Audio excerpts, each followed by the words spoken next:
Good evening, good evening, everyone, and welcome to another episode of What's Up, Cuz here on the Sports Zone Chicago Network. I am one of your hosts, Jason Palmer, and joining me as always is my cousin, the coach himself, Lance Assay Irvin. Cuz, how you doing, man? Good to see you. Man, I'm doing good, but I have a slight issue, cuz. Okay, slight issue. Other than that bright shining light behind you, but go ahead. That's all right though, cause it brings out my ebony hue, brings out my color. Ain't nothing wrong with that. What you need me tone my light down, cuz? No, you're fine. You're fine. Go ahead. What's the issue? What's But going on? but why you wearing that Brooklyn hat like you know something about the Brooklyn Dodgers or something like that? And and I forgot to get my Negro League hat. I'm gonna have to go grab it at the commercial flex. But I'm gonna let you have the limelight. Like why you wearing that hat? Cause you always wear stuff for certain reasons, like Sarah Gordon jerseys and all Yeah. that type stuff. Like the White Sox All Star jersey, TA, all this and all that. But I think you felt slighted last week because I got you. I came out with my Gibson jersey on, and I stole the show. But that's all right though. Go ahead though. I'm gonna let you introduce and do all that other good stuff that you do. But what's the Well, hat for? What's I'm the wearing hat for? wearing my Brooklyn Dodgers hat because April 15th is Jackie Robinson Day throughout Major League Baseball. So I want to celebrate that. And there's another reason I'm wearing this hat today. Why is that? Because we have a new segment because we got such a wonderful response last week. So returning this week is our newest segment, What Lance Knows. Oh, here we go again. And so all our questions this week that we're gonna have for you are about Jackie Robinson. So you're gonna get 5 questions on Jackie Robinson. So we want to see what you do. So that's why I'm wearing the Brooklyn hat for this week. All Hey, right. tell our boy Armando welcome to the show. But Armando, what Lance knows, I think I was like 80% last week. So I'm looking forward to going 80% again this week. See, Lance knows. Just let me tell you something. We want Let you me to tell get 100, man. Be 5 for 5, man. I mean, sometimes you have to take what you can get, but I take 80% now, but I'm shooting for 100. Okay, So that'll with that work. being said, okay, Yeah. what's up, cuz? Let me leave you alone and let you do your thing All right, while so I let me just drink introduce my tea. everybody to What's Up, Cuz. If this is your first time tuning in to us, welcome, welcome, welcome, welcome. This is our regular Monday night show from 6 to 8 p.m. Central Time from the city of Chicago, where today it is a whopping 34 degrees. Ooh, Jay, it was just 80 degrees this weekend. They was wearing Daisy Dukes and all that extra stuff. We were talking about Freak Nick, and ladies just went out and put on, like I said, spaghetti tops, string tops, and everything string you want. Now we go outside, Jay. We got our winter coats on again. Unbelievable. I know. And it was snow flurry. So, welcome to spring in Chicago. So, welcome everybody to What's Up, Cuz. Once again, I'm Jason Palmer along with my cousin, the coach himself, Lance C. Irvin. And we appreciate those of you who are tuning in on the Sports Zone Chicago YouTube channel. We appreciate you all checking us out there. Go ahead and leave us your comments and questions and likes, and also subscribe to that channel. It'll give you access to all the shows we have here on Sports Zone Chicago. If you are tuning in via the Facebook live feed that Lance Irvin usually has. I got Oh, mine yeah, too. yeah, yeah. Yeah, look at see, gotta remind them. Put your Facebook live feed up, cuz go ahead and send us some shouts out there as well. We appreciate it. And if you're watching us on the Sports Zone Chicago Roku channel, if you have Roku and you have not downloaded the Sports Zone Chicago channel, what you waiting for? Go ahead, add it. You can check us out via that streaming service. And if you are mobile and on the go and always got something to do, or you're in the car or somewhere else and you're trying to tune in, that's cool. Just download the Sports Zone Chicago app. We have an app. You can put it on your phone, you can put it on your tablet. Anywhere you can download the app, we encourage you to do that so that you can take us with you. Gives you access to all the shows, the reruns, if you missed the episode, and of course today's live show as well is also on the app. And if you do not have the Sports Zone Chicago app, my cousin Lance, he's getting ready to tell you where you can get it. You find on the iTunes store, Amazon store, and the Google Play store. And also, like my cousin Jason said, you can make sure you guys follow my cousin Jason on the social media platform, also my social media platform. My cousin says some crazy stuff, but he writes some very good articles. So make sure you follow him and follow us. And welcome to the show. But Cause you know what though?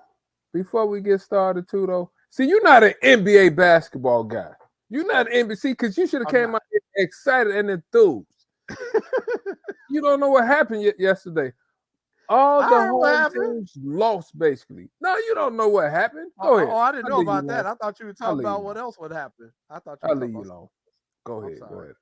I thought you were I talking get about excited. E40. I thought you were talking about E40 getting escorted out of the game. But Oh, okay. yeah. What happened? I heard some of it, but what happened to the man? We'll Like, talk about that later. okay, let me That's a leave whole that different. alone. That's a whole different segment. But yes, you are the NBA guy. That's why we have you on the show. You are our basketball aficionado, and thanks to you, tell them who we got coming on tonight. Coming up at 6:30 because we got a great guest coming up. Well, you know one thing about us, Jay, we started this show as a platform to introduce people that probably doesn't get enough limelight, but this man right here is getting a lot of limelight. When I called him up, I said, "Hey, champ." He was like, "What's up, champ?" You know, he called me, "Hey, champ, we need you on the show." So I said, "You know what? Jay, let's get him on." So he said, "I'd love to be on." So no other than my man, the associate head coach, Kamani Young from the UConn Huskies. Didn't they just win that thing about 2 weeks ago? They did. They are the current national champions. So Kamani is coming up at about 6:30. So in about 20 minutes, we're gonna have him coming on the show, man. I'm gonna see if he's still celebrating or if he's back to the grind. Because that's the thing about you coaches. You can't even celebrate the doggone championship before you back recruiting again. No, you can't. But Jay, can you put that picture back up for us if you I can put real him up. quick? Yeah. Put that. See, I got a bone to pick with him. See, let me tell you why I got a bone to pick with him. See, he got the fitted sport coat on with the Ferragamo belt. He's trying to dress like I used to dress, cause I got a bone to pick with him now.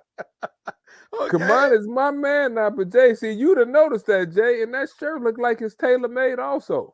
Well, you Okay, know, I got a bone to pick with him. I got We're a gonna bone to talk pick with about him. that because you've gone with the whole we all need to just wear polo shirts and basically shorts on the sidelines. So. No. I said every now and then you should be able to wear a pair of slacks, your cold hand, and a pullover. I said, me myself, we gonna ask Kamani that. Me myself, I like wearing suits. But you know, CJ, I got a whole closet full of suits. It don't matter to me. But with that being said, you should be able to wear slacks and a pullover every now and then. Yeah.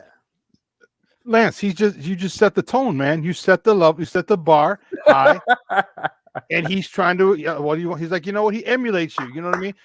You know the old saying, imitation is the highest form of flattery. He's like, damn, Lance, G the frick up. Damn, I think I need to step my game up. Son, I'm gonna That's it. have to That's ask him about that. Let me think about that question, cuz dressing attire. Yeah, let me get him on that. Ask him. Good. Yeah, we gotta ask him about that. So he's coming up at 6:30. So he'll be coming in from Connecticut, unless he's on the road traveling, but he will be tuning in. He's excited to join us, so he'll be checking in with us in about 15 minutes or so. And then we got some other topics to discuss. And we'll get into some of those actually right now. I think we'll get into some of those right now. So we're gonna start things off doing some self-promotion. Sometimes, Lance Irvin, my mama told me it's okay if you pat yourself on the back a little bit. That it's okay to do that every once in a while. It helps keep your confidence flowing. Sports Zone Chicago, this wonderful network that we are hosting a draft party. We are hosting a draft party coming up in a couple weeks, and we cut the promos for them. You'll start hearing my voice on the Sports Zone Chicago shows as we're cutting the promos. But the Sports Zone Chicago Miller Lite Draft Party is going to be taking place coming up on the 27th of April at Output Lounge Sports Bar, located 1758 West Grand Avenue. And they've got some of the best wings in the city of Chicago. Sean will tell you they are the absolute best. So come on by and try some of the wings and join in on the argument. You had some of the wings too, Lance. We were out there a few months ago. What are your thoughts on the wings at Output? You know what? I'm a food critic, right? And you and Sean kept bragging about these wings. So I was like, they overhyping these wings. So I said, they're probably on a scale of 1 to 5. They probably be a 2.5. I wasn't, like whatever. Man, I bit into one of the wings. I was like, ooh, scrumptious. Ooh, scrumptious. Matter of fact, I ate 10 there, and I said, you know what? Let me get another 20 to go. Because I shared with the wife when I got home. But those wings are very good, Jay. So Yes, I'm they looking are. forward to going back there and enjoying myself. And you know, I'm not going to talk about the cocktails because I really don't drink cocktails. But from what I hear, they put a decent amount of liquor in their cocktails. That's all I'm going to say right now. I was They drinking water. poured a little heavy. They poured a little heavy in Output, which is good because you know there are so many places in Chicago where Whoa, you you know say you it like get it's a a drink. bad thing. I You say it know. like it's a bad thing. Hold on, player.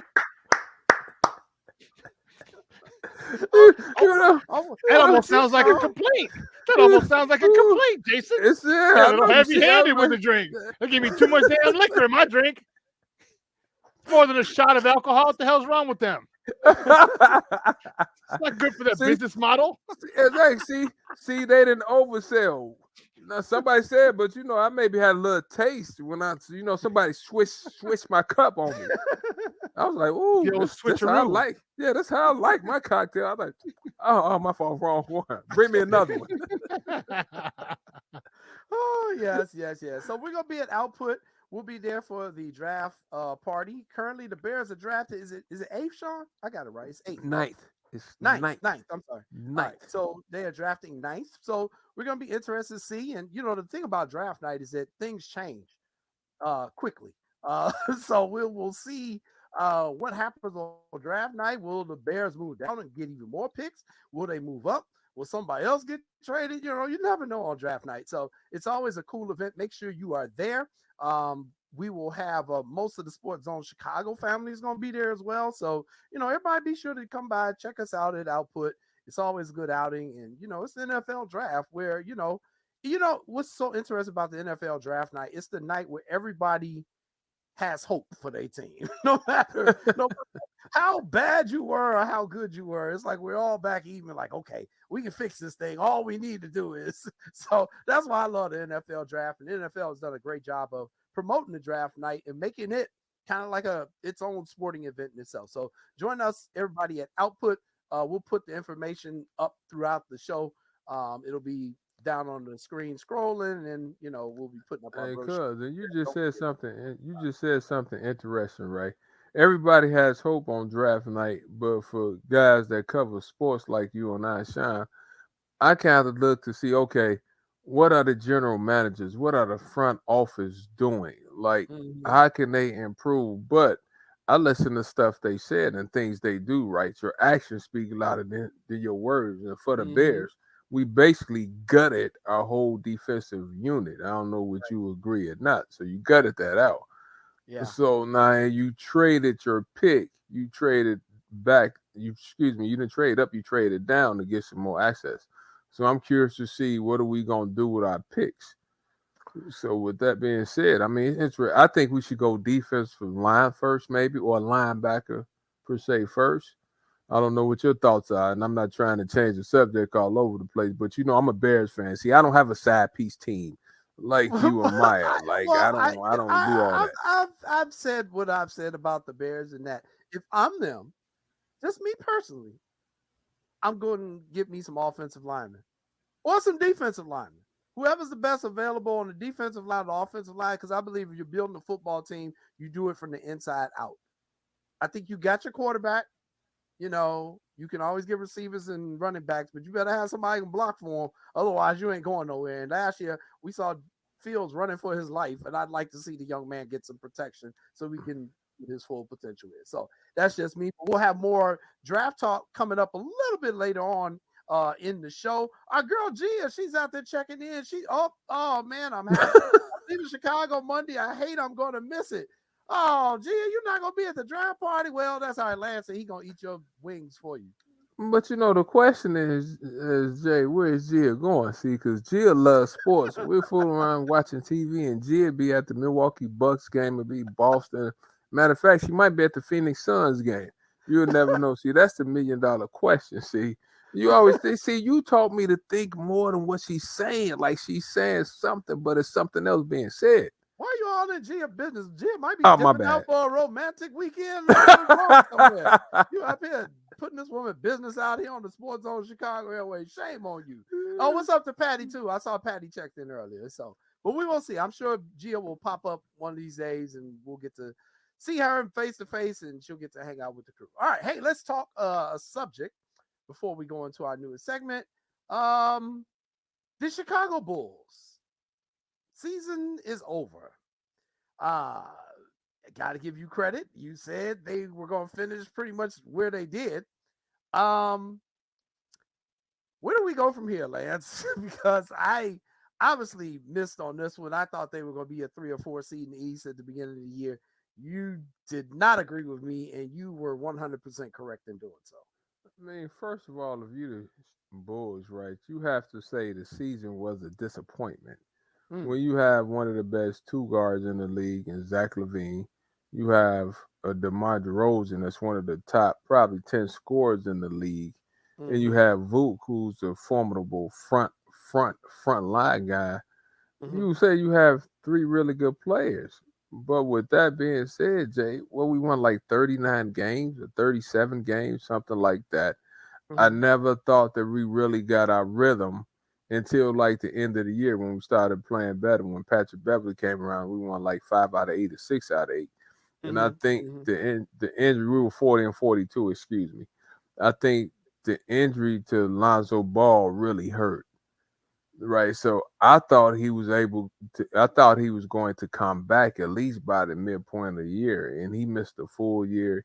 He missed the middle part of last year. So it's a tough situation for them. Where do we go from here? Man, I don't know. Is Patrick Beverly your point guard to start the season off next year?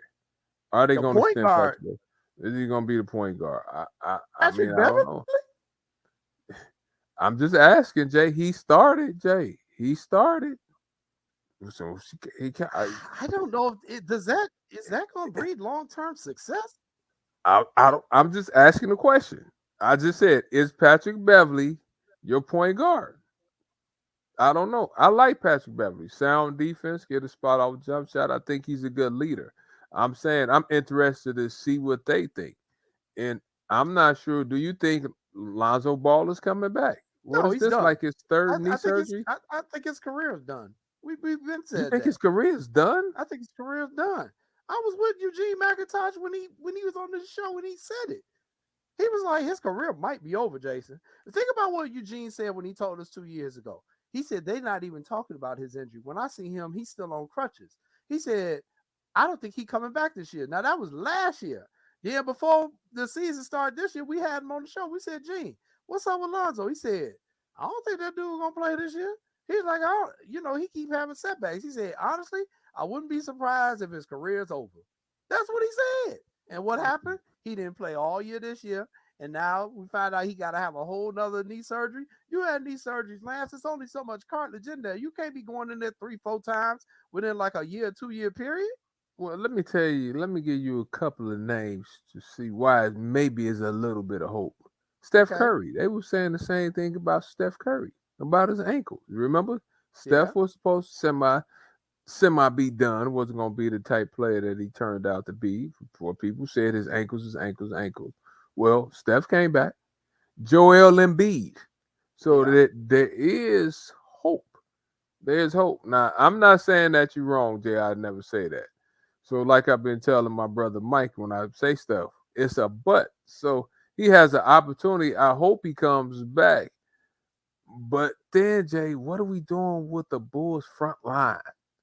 Like the front line, I never thought for the past couple of years, their front line hasn't been good enough, in my opinion. So they need to get front line help. They need to decide on Pat Beverly. They need to decide on where can they get somebody that has good leadership. Like I said, I think Patrick Beverly gave him leadership, but that's a question. And you said, is Pat Beverly the answer? Questions we're going to see, but the season was a disappointment. It was. And I want Pat Beverly on this team. I don't want people to think I'm saying I don't want him on the team. I definitely want him on the team. I just don't know if you go with him as your starting point guard. You know, he brings a certain mentality, brings a certain toughness. He definitely leadership. But as the starting point guard, Yeah. That's a tough sell on me. That's a tough sell on me. Armando agrees with me. He says, I believe Ball's career is over. And then I think, Patrick Williams was coming off the bench. I think he had a pretty good year. You have Io over there. Sometimes Caruso starts over there. Is your bench good enough? Is your productivity off the bench good enough? Like the Lakers, when they started this year, I think most of them say their bench was crappy. Like their players weren't good enough. But now with the pickups that they had, their bench is pretty good now. So they have to decide, is their bench good enough and what else they need for them to become a better team. But interesting things for the Bulls. I mean, we need to get Kendall Gill on the show to Mm, see what he thinks about, the Bulls and what they need to do. Because Kendall covered the Bulls. Oh, yeah, and yeah. Kendall don't mind mixing it up now. Kendall will tell you the truth. Well, He said, and "Go ahead." neither does Stacy. So and neither does Stacy. So we're gonna get these guys on now that it's off season. We want to bring them to our viewing audience, but um I mean they're seeing the same thing we see, and I feel sad for them because they got to sit there and watch some of the mess that was happening all year, and it was really awful. Some of the stuff I saw this year from the Chicago Bulls, very disappointing in this team. But we'll see what happens, what goes from here. They do have a first round pick this year. I can't really keep up because these people keep changing all they doggone pips. They picks. They keep. Oh, we're gonna trade this one. I think the Bulls do have a first round pick this year. Jason, for the amount of money they get paid, I don't feel bad for them. Them NBC Sports Chicago checks are nice and juicy. Juicy. Sean, so those checks nice and juicy? Juicy. Ooh, I didn't know those checks Play, was play, like play, that though. Q Notorious B.I.G. in the background. Juicy. Ooh. Hey, And juicy. they had every home game. So I did. No, they're every game. That's 82 times a year. Oh yeah, Oh, I they are forgot about that. juicy. Plus Mm, playoffs. Juicy. mm. Plus, Plus playoffs. well, true. Jay, True. you and Playoff. Sean need you and Sean need to figure out a way to get us to be the B team. See, when Kendall and Big Will Purdue can't make it, we need to be the B team. Yeah, I ain't gonna disagree with that. Won't disagree with that. All right. Before we take our commercial break and we bring on our first guest, we're gonna go ahead and get into our newest segment. And folks, we have graphics coming next week for this new segment. Oh, here we go. You turned me into a superstar. I told Jay, I mean, I just show up. Anything you ask me, I'm ready for. Yeah. Man. So we've got our new segment, and next week we're gonna have some fun graphics to go with it. But for now, we'll just go with the regular little small stuff. It is time for What Lance Knows. So for What Lance Knows, I will be asking my cousin a question, and he will give an answer. Now this week I made it. How can I say? I made it a little bit more streamlined for you. What In does that that mean? it's like a CPS test. It's multiple choice. so, so, so I Hey gave man. you some multiple choice questions this week, and we will see how you can do See, with let me tell multiple you where you got this thing twisted. I didn't go to Lynn Bloom from high school and I didn't go to St. Rita. So I don't need multiple choice questions. I come at it straight. Now maybe you, Sean, and Maya need multiple choice questions. Lance C. Irvin, I don't need it. Are you sure about that, Lance? Here? I'm not gonna chew my cabbage twice. But go ahead though. Let me shut up. Come on. All right, we shall see. So, Sean, you have the corresponding correct answer in pictures this week. In pictures this week, Okay, you have the let's go get it. corresponding correct answers, and I just put them in order so they are in the folder. Lord have mercy, this is getting ready to be Okay, funny. let's go. Let's Gia go. Warren's got your back. She says, "Come on, Lance, you can do this." So here we go. So you Thanks, Gigi. got Come your on, answer. come on with it. All right, here we go. Here's our first question for What Lance Knows. What Lance Knows. I do my TV game show host for you. Let's go get it. In what year did Jackie Robinson break the modern Major League Baseball color barrier? Was it A, 1937, B, 1957, C, 1947, or D, 1967? What year did Jackie Robinson break the modern Major League Baseball color barrier? A, 1937, It's not B, 37. 1957, C, 1947, or D, 1967? I'm going 1947. He's going with 1947. Is that your final answer? Final answer. Sean, is 1947 correct? It is. Come on It now. is. Talk April to me 15th, nicely. 1947. Lance Irvin, you're Talk on to the me board. nicely. Way Talk to to hit me the nicely. first. Oh, boy. Talk Oh, to boy. me nicely. All Talk right, to he me gets nicely. It's a check mark for that one. All right, that's one correct. All right. All right. Question number 2 for what Lance knows. Major League Baseball retired Jackie Robinson's number in 1997. His number is now worn by all Major League Baseball players on April 15th, which is official Jackie Robinson Day. What is his number? Is it A, 22, B, 32, C, 42, or D, 72? Well, you know what, Jay? You give me questions that it's 42. Everybody knows it's 42. Okay. All right. You're now 2 for 2. 2 for 2. You're batting 1,000, Lance. All right. Those are the easy ones. I always try to give you, I try to prime you. I got to prime you, get you primed up, All right. Now we're getting to the more difficult Okay, questions. come on. Now, on with it, this one, cuz. I need you to listen to the question very carefully. Okay, yeah, Here we okay, come on. All right. Here's the question. What position did Jackie Robinson play for the Dodgers in his Major League Baseball debut?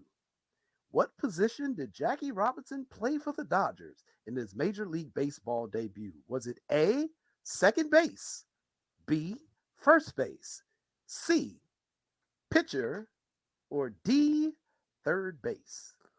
That's tough. But I'm gonna go with second base.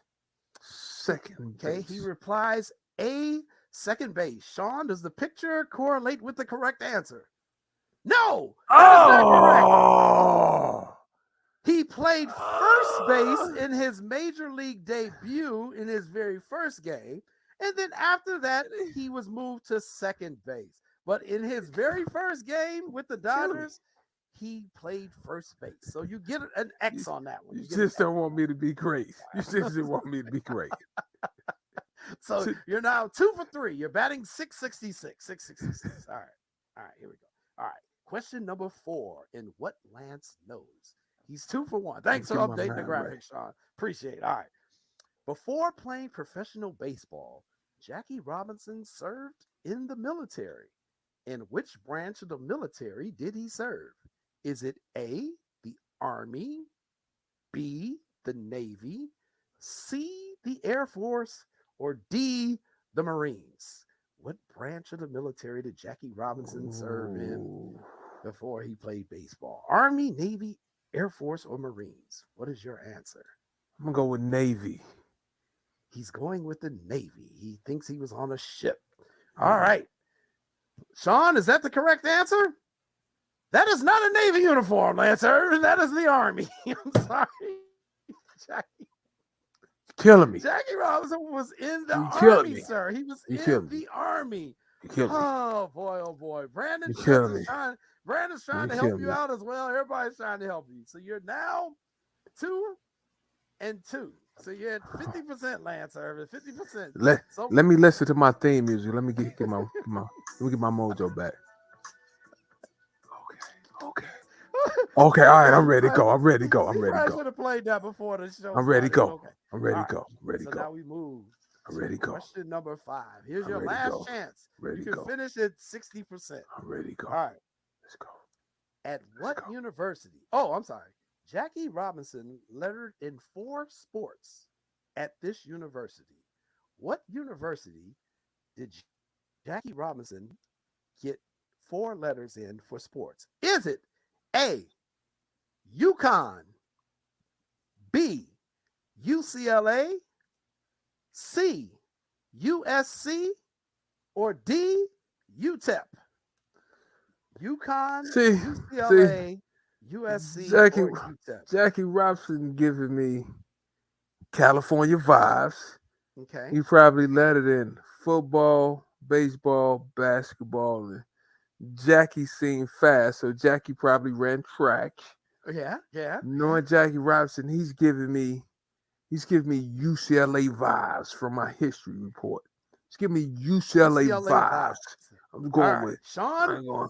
Because when I was little, I read a Jackie Robinson book, and I remember, like you said, "Come on, talk to me nicely. Talk to me nicely." That's why I had to play my theme music, get my mind right. It is Talk to me UCLA. nicely. It is UCLA. That is correct. And I ought to give you some bonus points because you actually knew which were the 4 sports.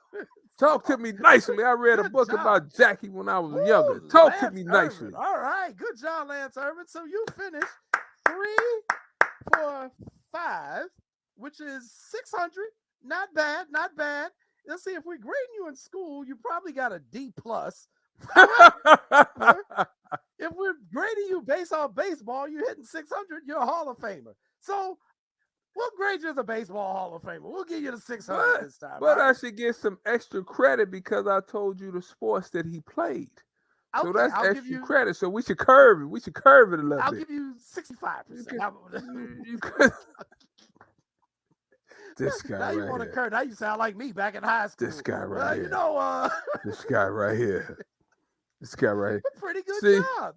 So, okay, I will say Lance knows, for the most part, everything about Jackie Robinson. I actually had a really tough question in here, but I decided. Well, come on, that shoot was it. gonna be Shoot it to me. Let's see. Shoot it So, to me. Come I'm on. going to shoot it ask to you me. this one before we This the bring bonus Kamani question. on real quick. So the bonus question was, before he went to the major leagues, Jackie Robinson played in the minor leagues. In which Canadian city? Was it Toronto, Vancouver, Montreal, or Calgary? What is the That's minor tough league right there. affiliate of the Brooklyn Dodgers back in 1947? Going Was with it Toronto, Calgary. Vancouver, Calgary, or Montreal? See, you were wrong. It was Montreal. I mean, you didn't say is that your final answer though. I didn't say it. You said Now See. you're being technical. Now you're being a lawyer on me. no. We're gonna ask Kamani when he come out here. We're gonna ask him, did I say it was the final answer? I didn't say Yeah. final answer. That's the final answer. Oh, God. Oh, Lord. Well, hey, guess what? He's here. He's back in the green room. It is time to bring him on. Why don't you introduce our first guest for tonight's show? Well, you know what, Jay? We try to bring people over here that's A, that's good people, and B, that does really well at their craft. And I met Kamani years ago, man. I met him, Jay, when he was at the New Heights organization, right? And I was out there recruiting a guy by the name of Brandon Frazier. So Kamani and some of his friends was trying to help me. So then we were talking, you know, we were talking, I did a little research. And I was like, you went to Texas, El Paso? He said, yes, I did. Then he asked me, said, you know Johnny Melvin, don't you? So I was like, Johnny Melvin? You're basically from Chicago too then, if you know Johnny Melvin and Carl Davis and everybody. But, man, I'm happy for this guy, Jay. When I called him, I said, hey, Champ. And I said, Champ, we need you on the show, Champ. And he's like, man, say less, let's do it. So, but I got a bone to pick with him when he comes out, but I'm so proud of him. He's an up-and-coming coach. He did a great job last year when he had to fill in and coach the team, and it's obvious that he did a great job this year. So let's bring my man out. Let's bring Kamani Young out here. Coach, how you doing? Welcome to What's Up, Cuz, man. How you doing? I'm doing great, man. I'm doing great. Lance, thank you for the wonderful introduction. You guys have me dying laughing back here. I had a good time on this show. I'm happy to be a part of it. I think I'm gonna fit right in. Hey, Champ, I got a bone to pick with you though. Hey, Jay, can you pull that picture back up, Champ? Pull that picture up, Champ. Get the picture of him back up. Not a problem. Here we go. Champ, I got a bone to pick with you, Champ. What's that, Champ? So now, let me ask you a question. So is that a Taylor sport coat and a Taylor shirt? Because I see the Ferragamo belt now. And you look like you see, they used to tell me when I first got into business, Jay, you can't outdress the head coach. Yeah. So is that a Taylor sport coat, Champ? It is, Lance. I'm trying to bring them with me, man. I'm trying to bring them with me, man. My grandmother told me how you do one thing is how you do everything. You got to look the part before you play the part. So Say what you just said again. Like I tell Yeah. kids all the time, come on. I said, look, you gotta look the part. If you No look doubt. the part and dream the part, then your dreams might come true. No Your doubt. grandmother gave you some great advice, but man, Yeah. thanks for being on the show. And I gotta ask you this. Appreciate How does it feel? How did it feel when you saw the clock ticking down? Because Yeah. your game wasn't close. So probably about the 2-minute mark. I mean, when did it set in that y'all was the champs? Yeah, Lance, it's funny, man. We all grew up playing the game. We all been, from playing to coaching to being a fan to watching. You dream about that moment without ever thinking it's gonna come true. That's just what it is. You chasing it, and you living and dying with every game. And once we got there and started putting some games together, you get to the Elite Eight, you get to the Final Four, and just to just to be a part of that and have that feeling at the end was undescribable, man. I still can't believe it. I wake up and I just pinch myself like, you know what, I'm the national champion. So it's an awesome experience, man. Just trying to get back. Did you think at the start of the year, did you think y'all had all the pieces to win the national championship? Like, when did you start thinking like, man, we might be pretty good this year? Yeah, it's funny. My girlfriend is in the background laughing because I didn't think so, Lance. I'm gonna be honest with you, man. I used to come home in the summer. Yeah, I just hope we can make the tournament. You know what I mean? I didn't see it, man. We had 4 new transfers. We were depending on young guys to fill some shoes they hadn't been in terms of, Jordan Hawkins and Andre Jackson playing roles that they hadn't played. We were depending on, Tristan Newton to step right in and fill a big void that was left by RJ Cole. Tyrese Martin had became a second-round pick. He was playing in the NBA. We didn't have anybody that, that had that experience stepping into those roles. And the summer was tough. We was really pushing it to the limit. And, we didn't know what we had in Donovan Clingan. He was going against Adama Sanogo every day.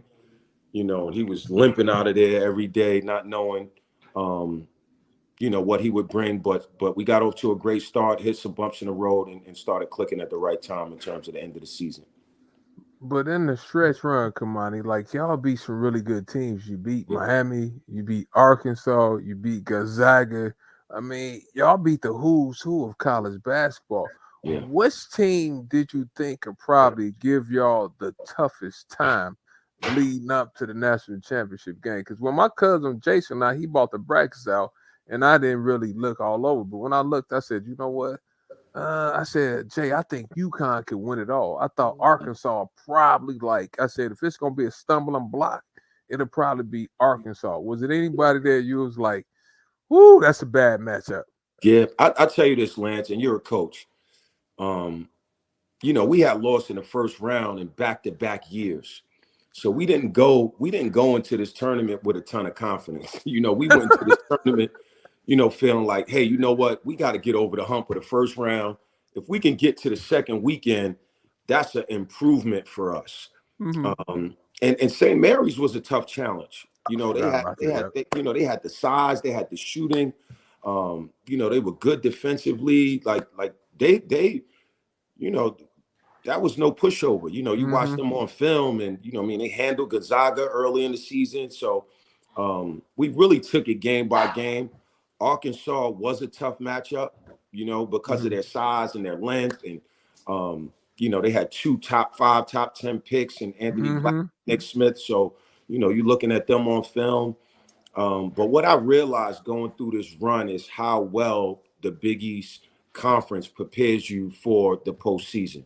It really does. The physicality that we see night in and night out. None of those teams we played in the NCAA tournament, with all due respect, matched up to that.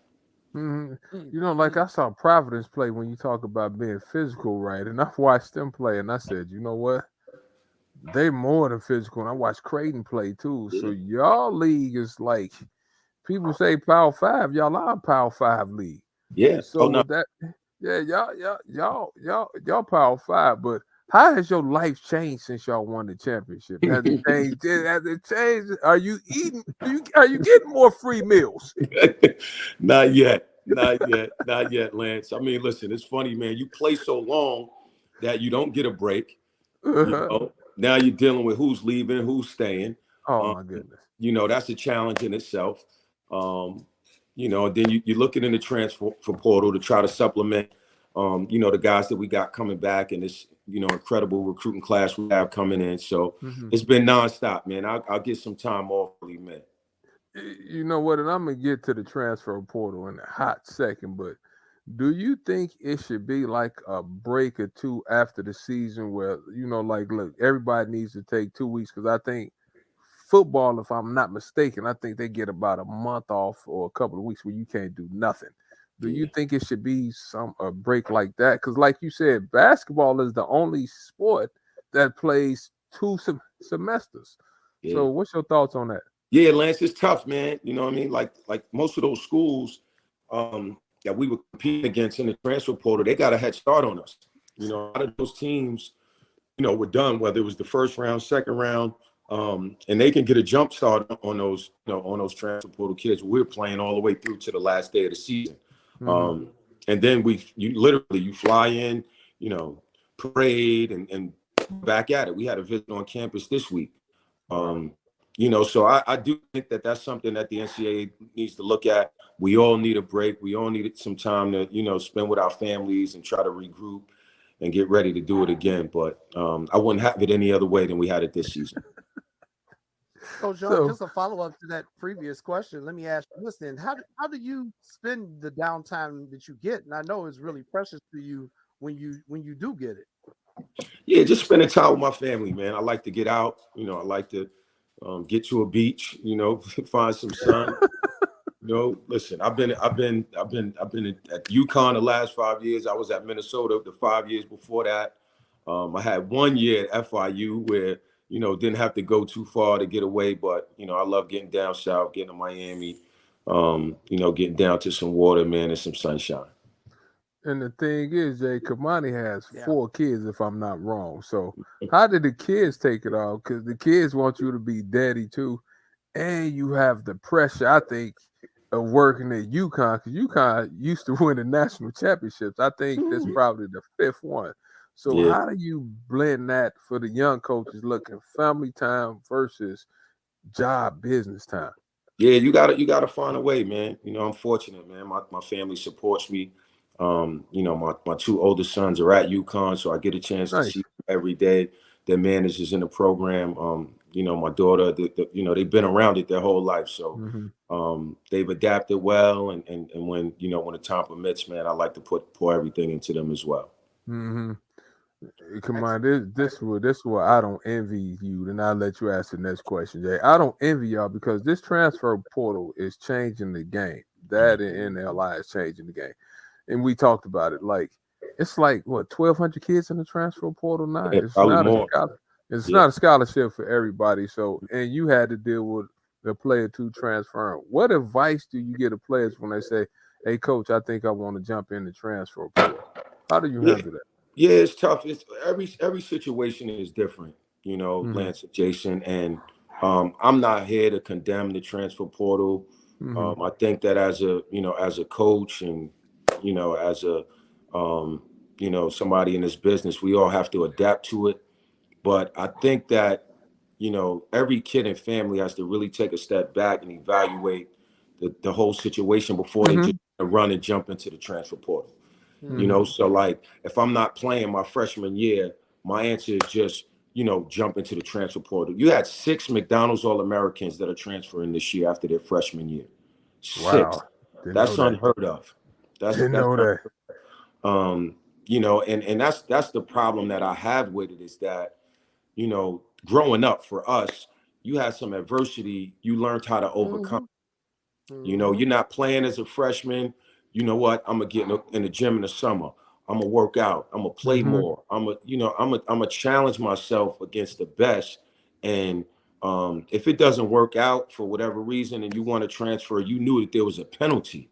I would have to Mhm. sit out a year, before I can transfer and play again. And I think that deterred, young people from just, running away or looking to transfer.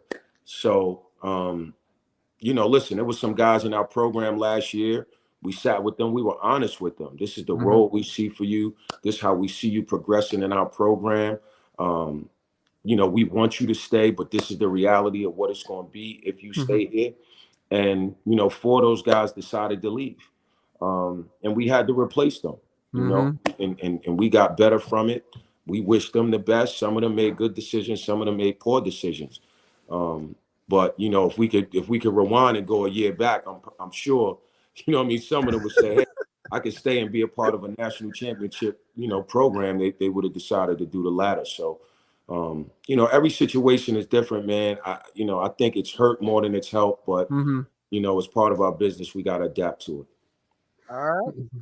We are being joined by Kamani Young from UConn. You are watching What's Up, Cuz. We are going to take a quick commercial break, and we're going to come right back because we got more questions for him. Because Kamani, there's definitely a question that I need to ask you about in terms of this year's particular tournament. So stay tuned, everybody. Oh, Kamani, get ready. He asks crazy questions, boy. All right, you watching Lance, what's up, man? What's up, guys? It's your boy, the Superback, Sean Sierra, and I want to let you know that Sports Zone Chicago is hitting the streets. Come hang out with your favorite Sports Zone Chicago personality at our live broadcast at the Sports Zone Chicago Draft Party on Thursday, April 27th at Output Lounge, located at 1758 West Grand Avenue at 6 o'clock. Join us for the best wings in the city, a live show, and an all-around great night because you know how we get down. So don't meet us there, beat us there. And we'll see you Thursday, April 27th for the Sports Zone Chicago Draft Party at Output Lounge, located at 1758 West Grand Avenue in Chicago.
Welcome back to What's Up, Cuz. Ladies and gentlemen, my name is Jason Palmer, along with my cousin, the coach himself, Lance Irby, and we are being joined by UConn Associate Head Coach Kamani Young. Coach Young, I got to ask you, even though you're coaching, you can't hear me?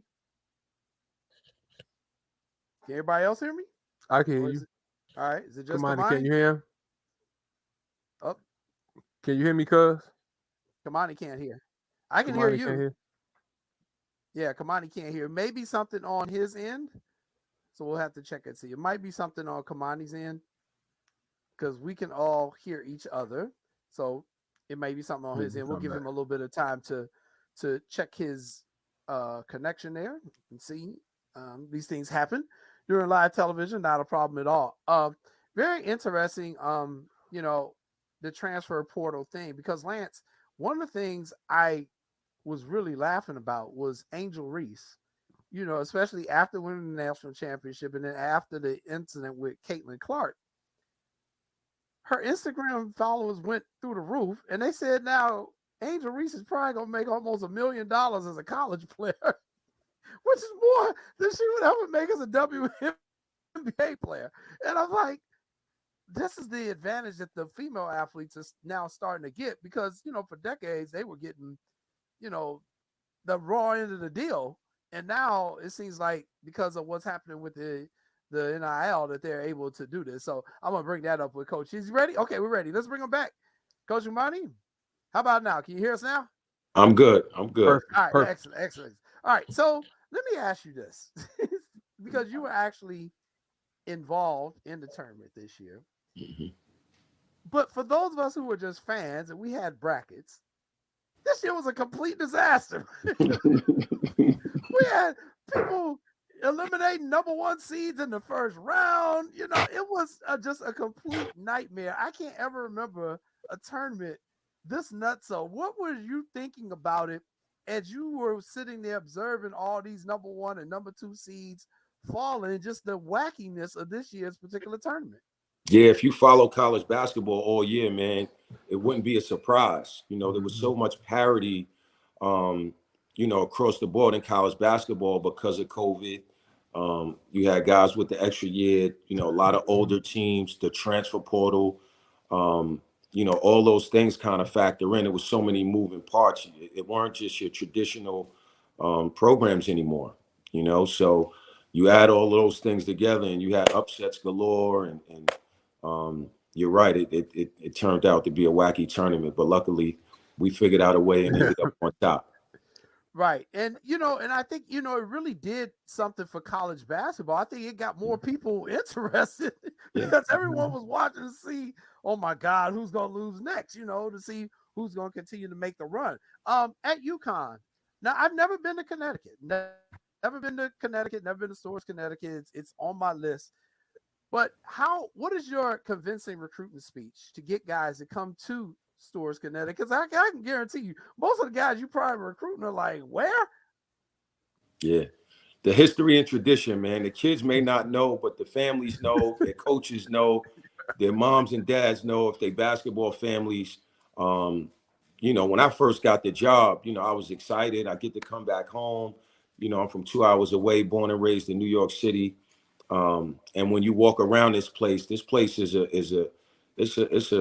know, it's a museum of the who's in college basketball and even the NBA. You look up on that wall, you see the 14 lottery picks, you see the 15, 16 All-Americans, you see all the players of the years and all the championships.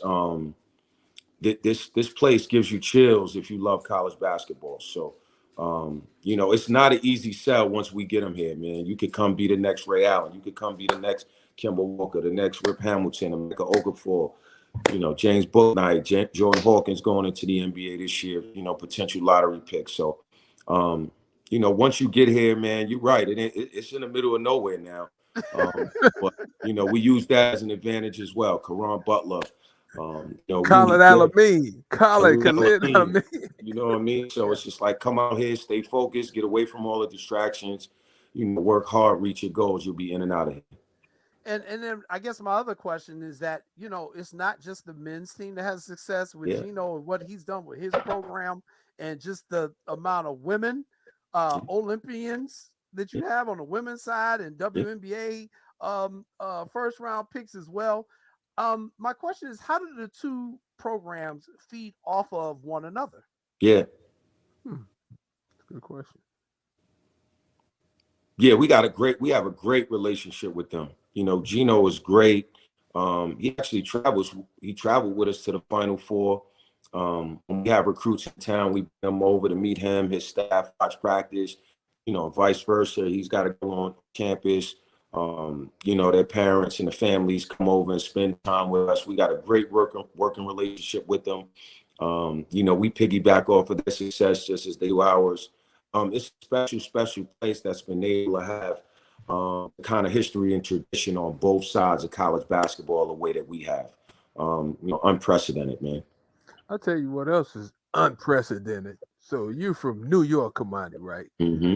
Man, how the hell you end up in Texas, El Paso now? You got to break that down, you know. Yo, Lance, because I hear on the grapevine you had game too. So talk to me, because New York guards don't get out of New York. First of all, Lance, what year is this? I want to make sure we pass the NCAA statute of limitations before I tell you, you know, how I ended up down there. Give us the short version. Give us the short version without this. I'll tell you what, Lance. I was a pretty good player in high school, but I was under recruited. I went to LIU Brooklyn my freshman year. I had a solid freshman year. You know, and decided that I wanted to transfer up. I knew that I could play at a high level. You know, and I visited a few places. I visited Rhode Island. I visited the University of Houston. I visited, you know, Texas, El Paso.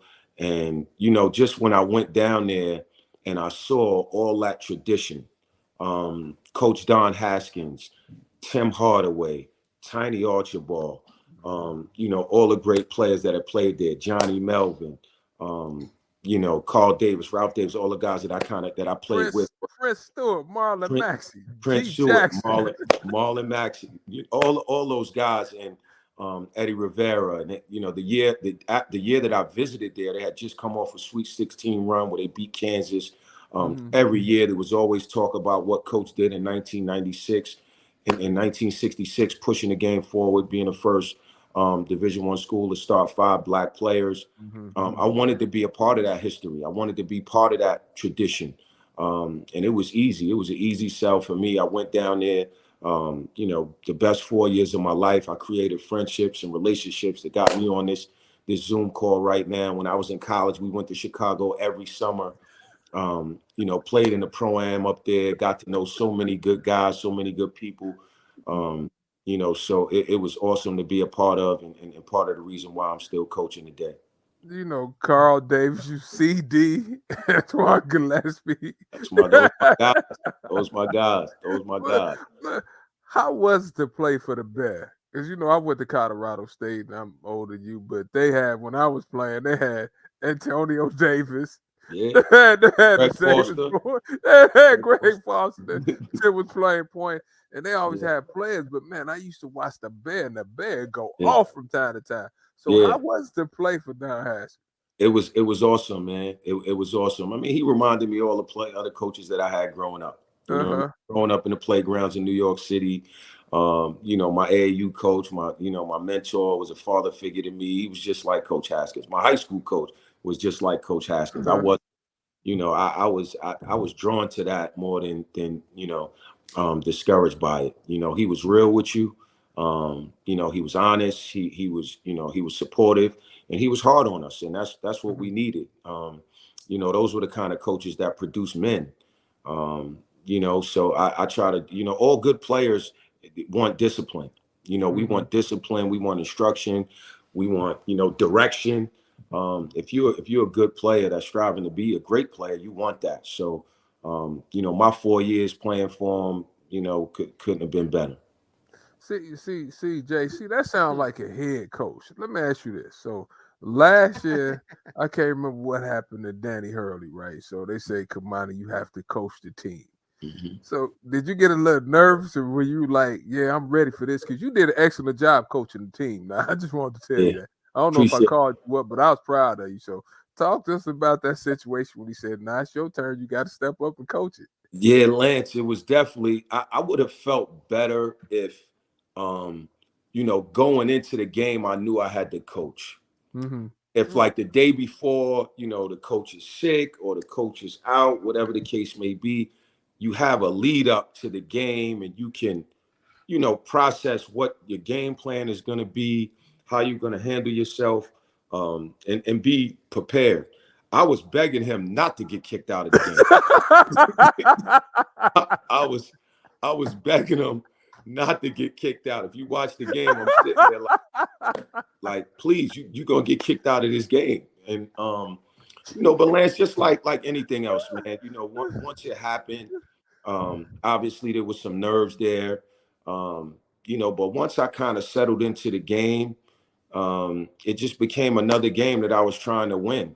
You know, I think that's where my experience as a grassroots coach helped me so much. I've coached in so many games and so many, you know, so many different situations and environments. I just tried to put myself back in one of those places and coach to win. So when you called your first time out, was you looking around like, okay, yeah, I'm here. Was you too busy just in the moment?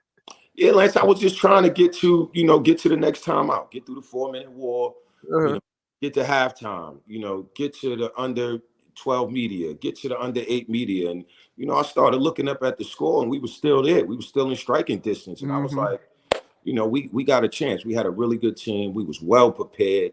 You know, coach had put us in so many you know, pressure situations leading up to the game every day, you know, I felt prepared. You know, I didn't feel there was no nerves there in terms of being able to execute. We had an older team.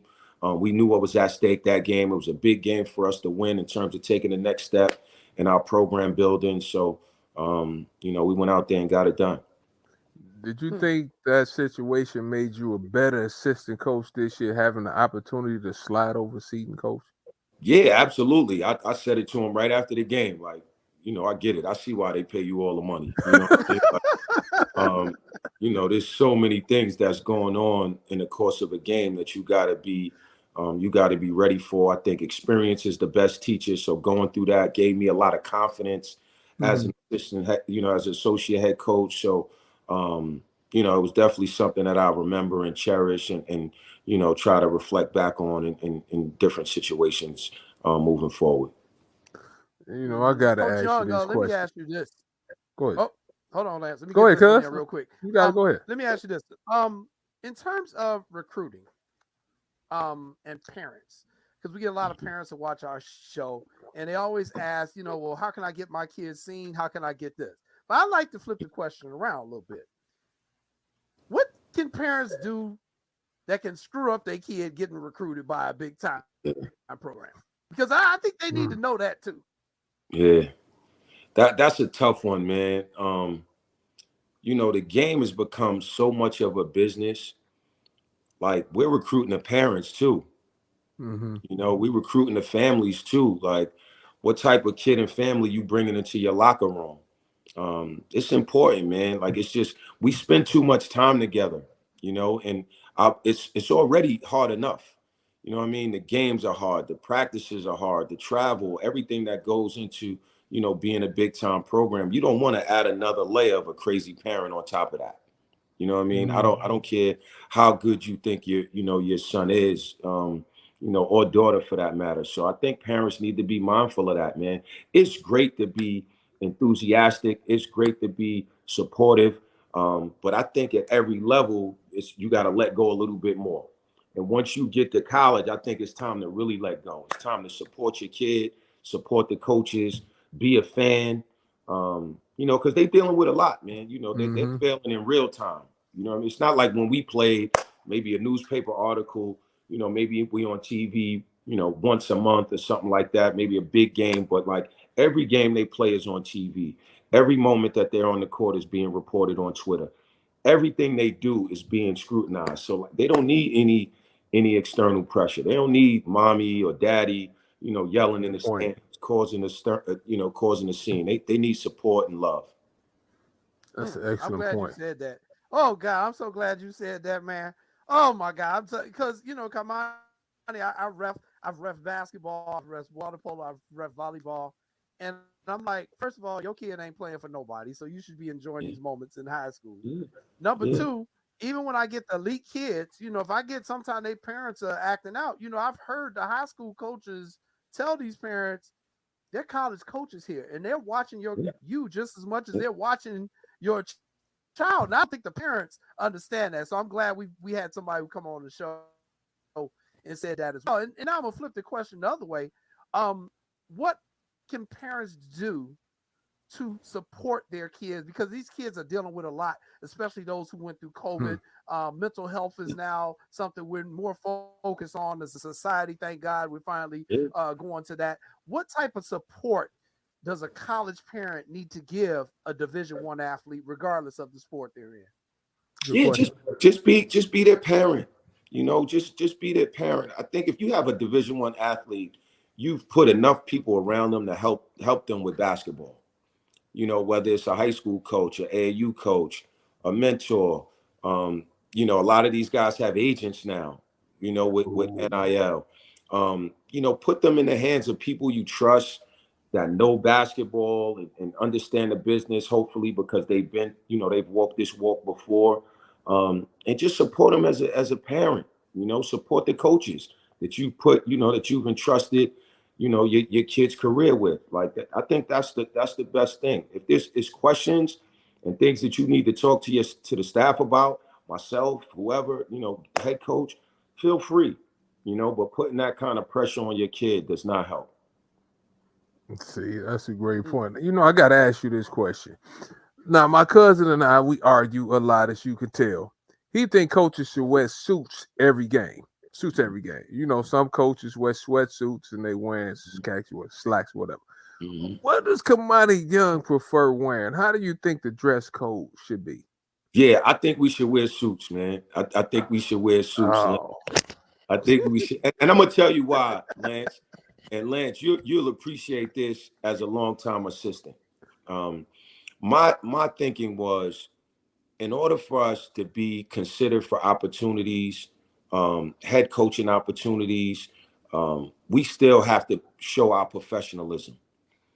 The head coach, he has his head coaching position. He's already, he's gotten to that point. I think for assistants, it's important for us to still look professional. It's a professional business. We're in professional positions. I like to be professional. I also feel like, when we're in suits, we have the command of our teams better. mm-hmm. Our teams understand that we're still in a professional environment. We still got to conduct ourselves a certain way. Because if you remember, when it was COVID, because there was no stands, because we were all in sweatsuits, we were all trying to generate a certain level of energy and enthusiasm on our own. And our games started turning into AAU games. You know what I mean? Like, we hooting and hollering, and we throwing the 3 sign up, and we started doing that. We started doing that as coaches. Right. You know what I'm saying? Like, because we knew that we had to generate that enthusiasm. So, once we got fans back in the stands, I said, Coach, we got to go back to suits. We got to start, we got to button up, man, and go back to looking the part. See, because I told Jason, I said, me, Kamani, I said, I like wearing suits because I grew up watching my father. My father worked at Xerox every morning. He got up wearing suits. Mm-hmm. So I enjoy wearing suits. And I told people, I said, I couldn't wear sweatsuits over there. And I don't mind slacks and a pullover, but I have to have on a pair of Cole Haans. That's just me. Mm-hmm. So I said, it's a happy medium, but that's why I fool with you, because your explanation is spot on. You said something I didn't know about. And I do agree, especially for African-American male that's trying to get a head coaching job. I know this. They like people that's hiring head coaches want to see what their head coach will look like. In that picture that we showed to you, you showing them what you look like is being the head coach. So I think they're more apt to say, you know what? Let's go hire a Kamani Young. Let's go hire Nick Irvin, something like that. Yeah, so at least get us in the room. Exactly, because it's hard enough getting jobs, and hopefully I want you to be the next one to get one. So the job front, but are you a New York Knicks fan? I am, man. Born and raised, man. Hey, man, y'all did a great job getting that closer.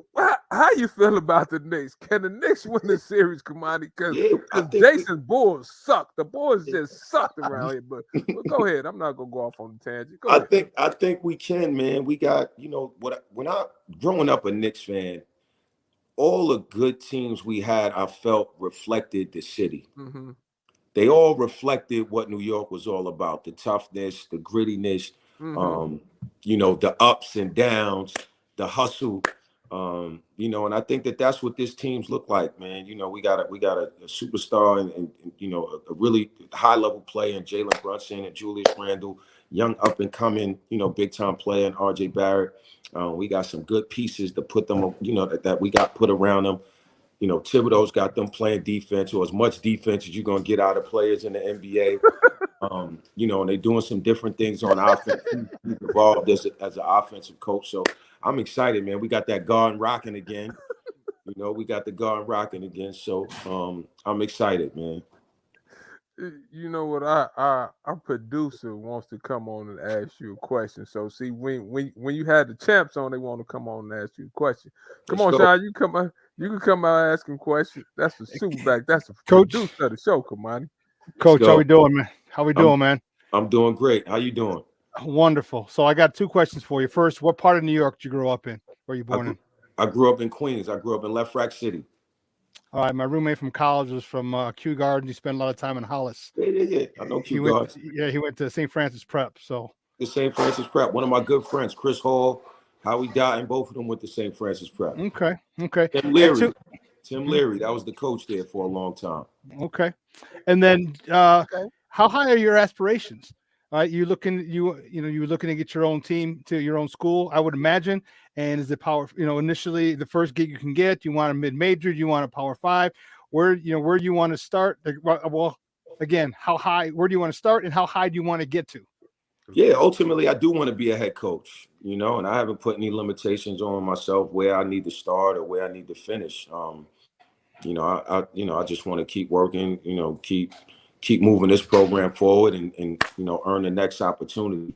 I think that's the natural progression. You're always looking for the next challenge. I love what I'm doing. I got a great job and a great program. Just got the nets down. So what could be better than that? But ultimately, I do want to be a head coach. So we'll see when that opportunity comes. Yeah, well, good luck, man. I wish you the best, and hopefully we'll see you in the big dance in a couple of years. One day, for sure. Then I'm gonna be back in Chicago begging Lance and his family for players.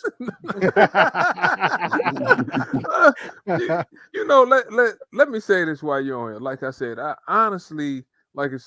you're a good person, and I appreciate you helping me when I came out there. Like Brandon Frazier was a good player, so you tried to help me, and I think I don't think people are willing to help like they used to.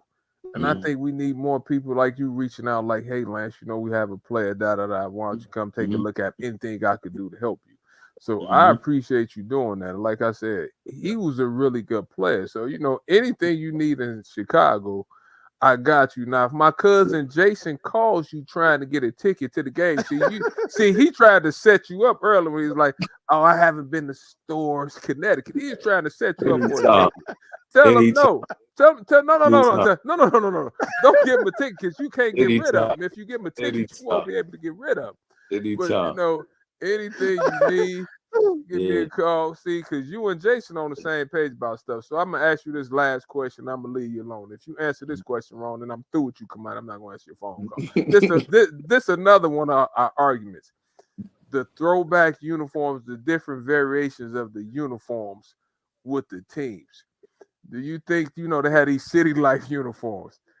I don't know how many sets of uniforms UConn has, but how do you feel about the different variations of uniforms? Should they just be standard or should you have the different variations? Nah, we got to have some variations, man. We got to have some variations, Lance. The game, it's a business now. You know what I mean? So it's marketing, it's fan engagement. We got to have it. Like, we keep a running tally of our record in certain uniforms. We keep a running tally. Yeah, they got wins and loss records. I'll come to coach. Hey, coach, we want to wear the black jersey. Nope, we lost to Xavier last time we wore them. We ain't winning them. We ain't wearing those. Coach, let's wear the throwbacks. All right, we won last year. Let's wear those. So I think it's cool. It's a cool thing for the players. It's a cool thing for the fans, especially throwback jerseys where you paying homage to the history of your program. So it's been great for us. Love it. All right. I love it. Man, we appreciate you having you on, and definitely. Man, thanks for having me, man. This was fun. Man, I appreciate it. I'm gonna call you. I'll see you in a couple of weeks, and I talked to Nick about that too. So Nick's supposed to be calling you off. Yeah, I'll see him in Atlanta for sure. They getting it done. Great job, JC. We got the next head coach. I got one last question for him though. Go ahead. I got one last question for you. All right. Now, this is probably the most important question. And may I remind you, Coach Kamani, this show is from Chicago. All right. Which one of these photos is your favorite photo from the rivalry Bulls-Knicks series? Is it John Starks dunking on Horace Grant and Michael Jordan? Or is it the Scottie Pippen dunk on Patrick Ewing? Which one is the more ferocious dunk, Coach? And remind you, we are a show based in Chicago. Here are your choices. Well, you're based in Chicago, but I'm in the confines of my own home, so I'm going with the John Starks photo. If I was in Chicago, then I might think something different. Hopefully when we play DePaul next year, they forget about this show. All right, Coach Kamani. Yeah, we appreciate it because man, the Bulls Knicks rivalries from the '90s are still. I mean, that stuff was just legendary, man. This series was legendary. So, Big time. man, thank you Big so time. much for joining us, man. We really Nah, enjoyed man, I it. And good appreciate luck it, to man. you. Thanks for having me. All right, good luck to you. Coach Kamani Young of UConn, everybody. Thank you. All right, we are going to take another commercial break, and then Lance and I, we're going to come back, and we got some more topics we got to chop up. We got to talk about our White Sox. Oh, Lord. We got to talk a little bit of hockey. The Blackhawks season is over. We're going to see what's going on with them. And we got to talk about one of your former players, Lance Irvin. One of your former players made some big news today. So I'm sure you're aware of it. Yeah. So you're watching What's Up, Cuz, everybody. We'll be back in a few minutes. Stay tuned. What's up, guys? It's your boy, the Superback, Sean Sierra, and I want to let you know that Sports Zone Chicago is hitting the streets. Come hang out with your favorite Sports Zone Chicago personality at our live broadcast at the Sports Zone Chicago Draft Party on Thursday, April 27th at Output Lounge, located at 1758 West Grand Avenue at 6 o'clock. Join us for the best wings in the city, a live show, and an all-around great night because you know how we get down. So don't meet us there, beat us there. And we'll see you Thursday, April 27th for the Sports Zone Chicago Draft Party at Output Lounge, located at 1758 West Grand Avenue in Chicago.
Welcome back, everybody, to What's Up, Cuz. I'm your host, Jason Palmer, along with my cousin, the coach himself, Lancey Irvin. We were just joined by UConn Associate Head Coach Kamani Young. Congratulations to Coach Young, a national champion, man. Just a beautiful thing. And thank you so much, Lance, for getting him on the show to come in and talk to us. You know what, Jay? It's always enjoyable to have some good people on there to tell their history and tell their story. And one thing he touched about was how much time you have to spend in your craft, Jay. Like how many hours I don't think people understand how much time you spend away from your family. Like how many hours you have to put in, right? I tell people all the time. I remember up until Brookie was 11 years old, Jay, I missed 9 of her birthdays. I missed 9 of them, Jay. Like, and one of the ones I made, I was only able to stay there for 3 hours, and I had to jump on a flight and go somewhere else. So it's time consuming. It's rewarding. But with that being said, I think they do need to get a little break for a couple of weeks and stuff now, because like you said, mental health is real, and sometimes they need a break. But man, it was great having them on. I'm proud of them, but you tried to set them up also when you showed those dunk pictures. I was like, ooh, I wonder what he gonna say, because that one Scottie Pippen dunking on Pat Ewing was nasty.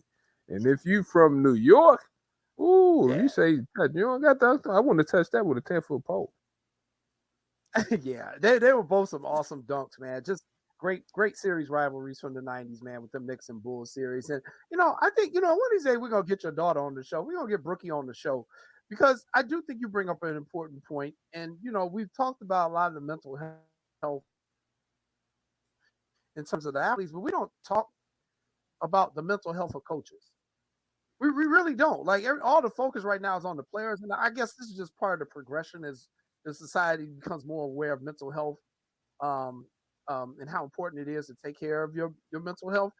So we're focusing right now on the players, but the coaches, man, I don't know how I don't know how your divorce rate amongst coaches isn't even higher than what it is. And I look at what you and Paul have, 20 years, 25. Is it 25? 20, Y'all ain't 26. yet, right? 26. 26, yeah, you passed 25. I mean, that's a lot to ask your spouse to deal with when you're not there for that kid's birthday party and the other spouse got to stay behind and listen to all them damn questions. Where's my daddy? Why mommy ain't here for the birthday party? The spouses alone deserve an award. God bless their souls, Jay, because they put up with a lot. I mean, we're gone 90% of the time. You hear people in the stands talking crazy when the team doesn't play well. I mean, it's a lot. It's a stressful situation. And sometimes we come home, we're not necessarily happy. So we're frustrated and don't want to talk half the time. And you, man, Jay, you getting home at all time of the night and stuff like that. But that's why they said you have to pray about it and make sure you marry the right spouse. Because I know with Paula, she was a rock, Jay. Because some of the stuff I was going through from time to time, I was like, dang, coming in at 3, 4 in the morning, getting back up at 7. She was taking Bricky to school. I'm missing birthdays. I'm missing special occasions. But with that being said, I found a way to make it work. But I've seen a lot of coaches, Jay, when we talk about mental health, I should write a book on some of the stuff I seen, Jay. I'm like, ooh, that's tough. But it could be, people only see the highs of it, but there's some lows too. Now, everybody is not winning a national championship, right? Everybody doesn't have a really good team. So everybody administration is not a supportive and good administration. Like everybody doesn't play in front of sellout arenas. So, you have to take the good and the bad, but you have to love it. And I think most of us love it. I wouldn't trade it in for nothing. So with that being said, it's tough. But like you said, have mental health. And you know what, Jay, we need to do? Yeah, we need to get some spouses on. We're gonna get some spouses. Yeah, we gonna that's a great idea, Jay. Yeah, I wish we would have thought about that for women's wasn't it women's? That's all right. We can do it anytime. Yeah, we get spouse on. Do it Mm-hmm. anytime of the year, man. I'm sure the spouse would love to come on our show. Mm-hmm. Yeah, because I think they go through a lot. It's a lot they go through. I remember when we had my friend Trina Peel, softball coach. I remember we had Trina on, and Trina's husband is a college softball umpire. So she's a college coach for softball. He's an umpire. In the season, I don't know how they ever see each other because coming in and out. Games, they got a kid. I don't know how they do it. That's tough. But we shall see. Yeah, that's a good show idea. We'll have to do that. We know enough people who are happily married and their spouse will come on and tell us stories. We get that on. But I'm definitely concerned about a lot of these coaches. We hear every once in a while the alcohol abuse is taking place among some of these coaches, and that leads them to make terrible decisions in their personal life. Mm-hmm. And these are the people who you're expecting to lead your young adult child. So I definitely think that's something we should explore. What's up? Because we don't shy away from any topic. So I think that'll be a good topic. But hey, I got one more basketball tidbit for you before we talk baseball. And the big news of the day regarding your former player. I got the information in a tweet shortly before we came on the show. But your former player, Adam Miller, also known as Ace Wolf, is transferring to Arizona State University to be with your little brother, his high school coach, Nick Irvin. And this is now Adam's third school, as we were just talking earlier about everybody transferring. Wolf is going out to be a Sun Devil with your little brother, Nick. Your thoughts? That's first of all, I'm happy for Nick and I'm happy for Adam too, right? Because they made a great pair in high school at Morgan Park, right? So hopefully they could bring that same energy and that same effort, and they can make each other better at Arizona State. But anytime you Nick and you get a chance to get a player like Adam Miller, I mean the sky's the limit. And like you said, this is Adam's third time, so you want to make sure you get this one right, because after this, there's no other, right? So with that being said, Adam's a really good player too. He can shoot it. So we had to work on the dribbling a little bit. Not saying he can't dribble, but we shore that up. He has potential to make money. But I think him and Nick could make good music together like they did in high school. So shout out for that combination. I'm happy for Adam and I'm happy for Nick. Matter of fact, we should have had Nicholas. Nicholas hadn't been on the show all year. So, we need to get Nicholas on the show in the future. Well, he's a big time associate. Yeah, he big time. Now. He ain't got big time he got ball no time now. Mm-hmm. No, he ain't got no time. But yeah, I did see that, and Adam did put it in his tweet. He did put it in his tweet when he announced, like, this is the last time I'm doing this. I'm not going to the portal no more. I thought he was trying to break Charlie Moore's record for a minute. Man, plus Jay, you in Tempe, Arizona too? You just came from Tempe. I was in Tempe. How nice is Phoenix? How nice is Tempe? I love Phoenix. I love Tempe, man. I love the Arizona State campus. I told Nick, I was like, thank God I didn't come here as an undergrad. I would have been graduating 10 years later. Jay, I didn't know their campus was that nice. I didn't know it was that spread out. I just thought it was a couple of blocks. That thing is like on steroids around there. It's nice. Man, nice, they campus so nice. I'd have been looking like Sean Sierra back in the 90s and San Andre on spring break. That'd have been me in Arizona State had I been out there. I'd have been just like Sean Sierra back in the day. I would have never graduated. They got swimming pools on top of the dorms, man. They got pool parties like damn near every day. I'm like, when do these people go to class? That's the sign of the times, right? If you have to keep up with the Joneses and everybody has nice stuff, most of the quote major universities have nice stuff. Like they say, Alabama stuff is so nice, Jay, just in terms of football and stuff like that. But the Power Five and the money they're bringing in from the NCAA tournament, from the football playoffs and stuff like that, that money affords you nice dorms. That money affords you nice classroom buildings and stuff. I tell people all the time when people say, sports, these coaches making too much money. Well, the school is making a lot of money on athletics. Ain't nobody saying that. Have you heard the president complain about how much money they getting? No. From the tournaments and the football play? They not giving it back. Like, Jay, if I'm correct, I think every school in the Big Ten last year got like 52 million. 52 million, Jay. Something crazy. I mean, come on. Yeah. Come on. And we're not talking about the season. They get to a lot of swimming pools. They get you a lot of swimming pools. That's 52 million from the tournaments and all the TV deals, all that extra stuff. I mean, come on, Jay. Stop it. Yeah. Stop playing with me. All right. Let's talk some baseball. Hey, don't forget the TV deal that Kevin Warren just worked out with the Big Ten. All right, the school's going to be getting 100 million, almost 100 million, except between 70 and 100 million a year. And we're not talking about why do you think USC and UCLA is like, I love the Midwest. I love Chicago, Indianapolis, St. Louis. Why do you think they jump ship? Yeah, $70 to $100 million a year. And that's not counting the ticket sales, the parking lot prices. Nope. Not included at all. Yeah. I mean, think about that. Think about that now. That's why, Jay, that's another mental health. That's a lot of stress coming with them jobs now because you're making a lot of money. But you know what, though? I got to say this, too, though, because, and my wife is she's put this in my head, too, now. And she make a good point. And everybody know my wife graduated from Texas A&M. But here's the thing. She says, you're right. They are making $100 million. So why the hell is the tuition $70,000 a year? Because if you're making that much money, it's a whole lot more of your student body who could be going to that school at a significant reduce in cost. Because it's a business. Because it's a business. It's a business. They're not going to, trust me, they're not going to lower tuition, okay, unless you're a special player or whatever, okay, because they're still getting the money there. They're still getting all the endowment money they have.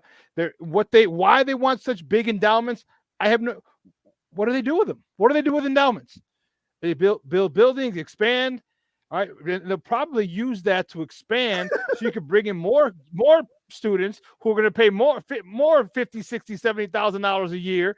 Okay, exactly. So that money is an investment into more students. I would imagine, just I from a remember- business perspective. I remember when I worked at SMU, like in 2006, the tuition was like $57,000 in 2006. Then we went to visit Charlie Moore at Cal, and the tuition back then was like $75,000, and this was like maybe 7 years ago. Think Yeah. about that. That's a lot of money. Why is That's a hell of a like lot of Sean money. said, it's a business. That's a great question too. That's a heck of a lot of money. It's If a I were business. colleges, I'd be like, don't count my money. Stay out my pockets. You do you. And We're I gonna do agree with us. you, Sean. That's a great point. I agree Great with you, point. Sean. It is definitely a business. I just think of the larger impact we're having on society if we make it unaffordable for people to go to school. I think that's the other part of it. You know, that's the other side of the coin of it, is that, you know, what are we doing in society if we're putting this thing so far out of reach for some people to attain education so that they can improve their life as well. You know, don't get me wrong. And I know this is capitalism and that's just part of what comes with it, but I just think somehow they got to find a way a little bit to help some of the other people. That's all I'm saying. Jay, I disagree with you. I disagree with you. There are millions and millions and millions of dollars that goes unused every year in scholarships and grants. Okay, so because people want to coddle their kids nowadays, and their kids don't want to do jack shit and get on. Look, if Quita from the West Side can get $2 million worth of scholarships, why can't you? Why can't you? That's true. Because she could. Why? Because she sat her ass in front of a computer, filled out all those forms. Okay, because she came from probably a lower socioeconomic background, the fees probably waived.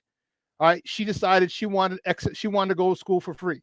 So if you're a person of color, there is no reason why you can't get most of your tuition paid, if not all of it paid, if you do the work. If you don't want to do the work, if you want to bitch and moan and complain about, oh, I got the student loans, I got to do this, no, you don't. No, you don't, because you trust me. Before I went to when I went to Holy Cross, before they came and gave me a scholarship, That is a fair.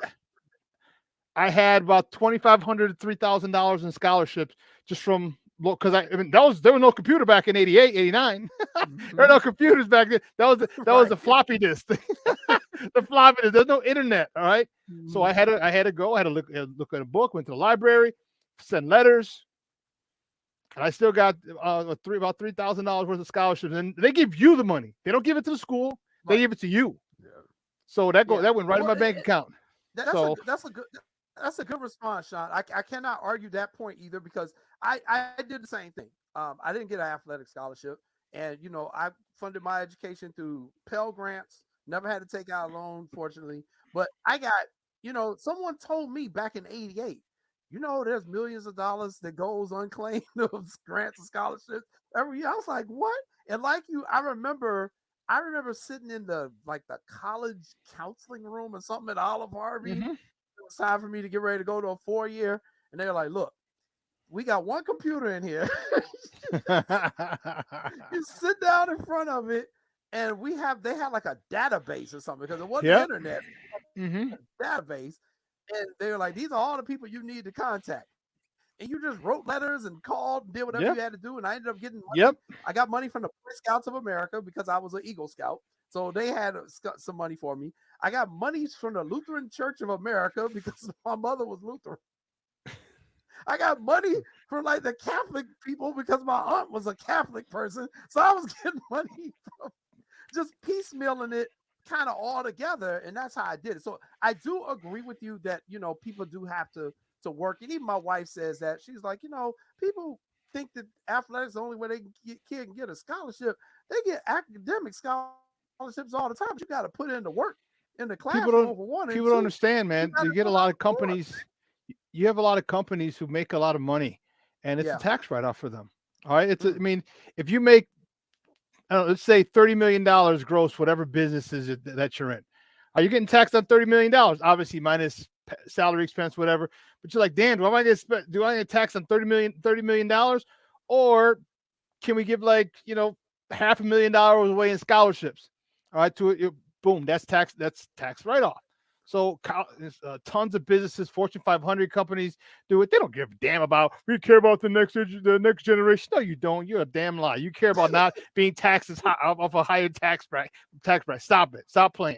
It sounds good, You know but what? that's the bottom line. Because And my- Stone Cold said so. I don't disagree with y'all, but here's a problem that I kind of have. Like, I don't like hearing like your parents make too much money, you shouldn't get. I think the government should give everybody a little bit of money if you pay taxes and your kids want to go to school, right? Because it was 6 of us, and I tell the story how my father made like 50,000, and we couldn't get the Pell Grant. It's 6 of us, like we can't get Right. nothing. And like you said though, now I do agree you got to work hard and find the stuff, but like Jid just said, I think some counselors are lazy and don't tell kids what they could do because a lot of time knowledge is key, and sometimes people don't really know. You need to do A, B, C, and D. That's why I just think we need to have somebody on the show. But I'm still pissed about not being able to get the Pell Grant and them telling my daughter, your parents make too much money, you can't get nothing. Come on, stop it. Now, she did her leg work now for grad school. She was on scholarship going to whatchamacallit when she went to Hampton. She's on volleyball scholarship. She got most of her stuff paid for in Central Florida. And the other one, she did leg work. Let me go this. Let me look at this scholarship. Let me look at that so she get more money and stuff like that. But it's tough. And I agree with you too, Jay. Like, I understand it's business like you were saying, Sean, but 80,000 and I'm gonna stay out of people's pockets. I'm like, damn, should school really? And I know them don't even curse on the show. I'm like, damn, should school really cost that much? Yeah. Hey, It's pretty that's expensive. It's like pretty the state of expensive. Illinois. Where's all that gambling and reefer money taxes going? But that's a whole another. Yep. That's another podcast. Exactly, That's, because that's another podcast. Exactly, because that right there is crazy. So That's Jay, $1 billion in reefer, over $1 billion in reefer sales. Man, we need to We find know where that somebody. money went. It didn't go into them. It didn't go into fixing them potholes. I tell you that. Exactly. And where's the lottery money going? Yeah. Lots of questions. All right. Thanks, Sean. All right, we're going to talk a little bit about our White Sox, Lance. Good Lord. The White Sox have not won a series yet this season. Now, it's only 3 weeks into the season. However, when you asked me a few weeks on the show my thoughts on this upcoming season, I said, I'm going to wait and see, but I don't feel confident about this team. And I said, because the major problem I have with the White Sox are the injuries. That was my major problem with them. I said, you got the same people coming back who have a history of injuries. I'm just not confident they're going to stay healthy. We already 3 weeks in the season. Eloy already been in the disabled list. Yo-Yo currently on the disabled list. Tim Anderson currently on the disabled list. Joe Kelly back on the disabled list. Luis Robert hadn't been there yet, but I think he's next because he's about due. But there are even more. I think did you do like a printout of everybody who's currently on the disabled list, man? Oh man, I gotta find it, but I looked at it. You were spot on, Jay, what you said. And my thing is this: the best availability is being available to play. Right. And I look, Jay, and it was about 9 people on that. This one day to day, this we talked about Eloy and stuff like that. My problem was we said the same stuff last year at the start of the season last year. At like the 40 game mark in the season last year, we were talking about we still have players hurt. So my thing is this, Jay, y'all know I've been hurt too. But it's supposed to be a different level when you reach the major leagues, right? And like we start off the season with people hurt every year, so at a high rate. It's not like you got one person hurt. It's at a high rate. So, I mean, are we eating the right foods? Are they doing the right strength and conditioning? Or is the major league season too long and maybe training camp needs to be a little bit longer? I mean, what's your thoughts on the situation, cuz? Well, I mean, they've changed training staffs. So they brought in a whole new training staff because they felt that could have been the problem the last few years. And now these guys are still getting hurt. And my point is, these dudes just keep getting hurt. They're a problem. It's no different than Kerry Wood and Mark Pryor back in the day for the Cubs. That's the way I see Eloy and Yo-Yo is the R. Kerry Wood and Mark Pryor, which is why I was willing to do away with them after last season. I'm like, I've seen this show before. Yeah, they gonna come out, they gonna be hot, and then all of a sudden something gonna happen. I can't keep watching this movie.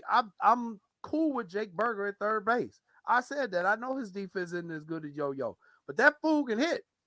he hit like crazy. He's smoking the ball, which is what I said. And he coming off major injuries too, but he hadn't been hurt, lately. I just don't think you can win if the guys are not available, man. And you got to make those moves. And then the second problem is their pitching is atrocious. It's just bad. It's just bad. I don't know if Michael Kopech will ever become what we think he can be because his control is just suspect and he hasn't developed an off-speed pitch. I'm just really irked with the White Sox.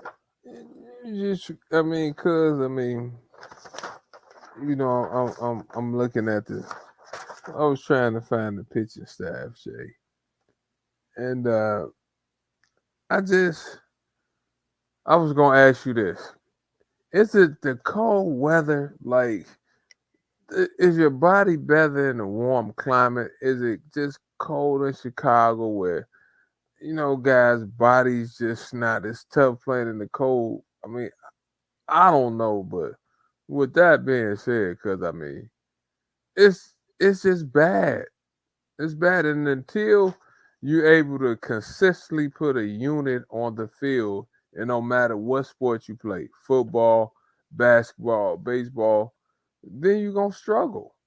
Because and I know, it's a difference between a starter most of the time and a bag up. And that's how it is in most sports. It's a difference between Anthony Davis and a bag up. It's the difference between Zach LaVine. It's the difference between Dylan Cease and the difference between somebody coming in for them. So I don't know, but you said they just changed the training staff. I didn't even know that it was traded. So, Jay, do you think they're playing too many games? Baseball players? Yes. Huh. I've gone back and forth with this. I would love to see them move it to a 150-game season, but as Sean just said on our previous conversation, it's a business. Them fools ain't about to give up no damn money. Hell, they just added extra games in the NFL season. That's the most physical sport humanly possible. We know they shouldn't be playing 17 football games, but, they going to do what they going to do because the money is too big. So, do I think they're playing too many games?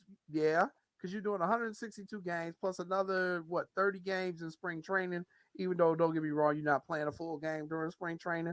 But then you get to the playoffs, then you're going to have the playoffs.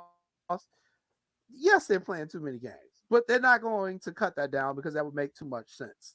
So the other argument, though, the other side of that coin, Lance, is that, today's athletes have the most technology advanced medical philosophies and equipment ever known in the history of mankind.